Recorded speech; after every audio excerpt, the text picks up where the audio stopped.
The UK economy has avoided a triple-dip recession by growing by 0.3% in the first quarter of this year. Richard Barley is here to tell us whether the recovery really is on the way. Finally, Richard, it's taken an awfully long time. But is this good news? Well, let's start with the caveats. This is the first estimate. Yeah. It may yet be revised. Overall, the big picture is the economy has flatlined for 18 months. But having said that, this is a positive surprise. Most people were going for flat to 0.1. This is much better than expected. You can see that in the market. Sterling shot up by over a cent against the dollar. Where did the growth come from? That's part of the problem, though. The growth is in the services sector, which is the dominant part of the UK economy. Yeah. But if the whole idea was that we were supposed to be rebalancing towards manufacturing and away from services, that doesn't appear to be happening. Manufacturing was actually down in the quarter.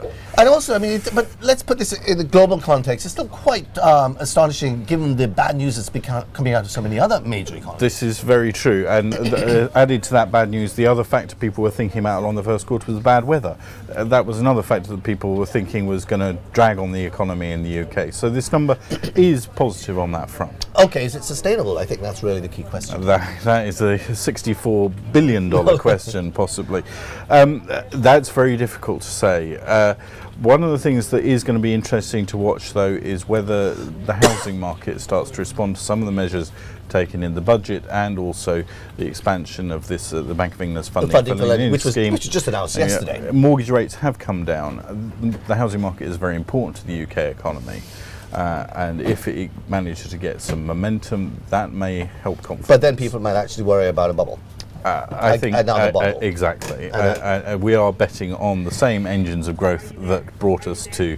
But you just said a very key word there: confidence. Mm-hmm. I mean, good news only tends to feed on itself, and you know, if confidence was pretty flat down in the UK, it is a case here that this could actually boost confidence and help the recovery. Sort of turn into a virtuous circle. This is very true. We're not going to wake up tomorrow morning to a bunch of newspaper headlines saying Britain back in recession, which again should. And also politically, I assume this helps the Chancellor, because he's had a lot of people badgering him about you can't have more austerity, it's not working, here it is. Well, maybe it could be starting to. He's had a rough couple of weeks, certainly, and this number is certainly the right one for him compared to a contraction. And finally, I have to ask Richard, what does this mean for the Bank of England? At this point, when things weren't looking good, everybody's saying, the bank's going to come out with more quantitative easing, it'll chuck more money at the markets. Do you think that the bank will do that now? I suspect now the bank will be on hold. I think certainly they're not going to go anywhere near tightening, but there certainly doesn't seem to be any need for more QE at the moment. You're seeing gilt yields rise a little bit this morning. I think people are tempering back expectations of an increase in QE. Richard, looking back in a few months' time, is it possible that we could be at a key turning point here? It's possible, certainly. At some point, the economy should start to grow. I guess one of the main problems has been wage growth and inflation. If inflation, some measures of inflation are starting to drift lower, but wage growth is still very anemic. But if the housing market were to start to pick up, that's confidence straight through. Short circuit. Richard, thank you very much. Thank you.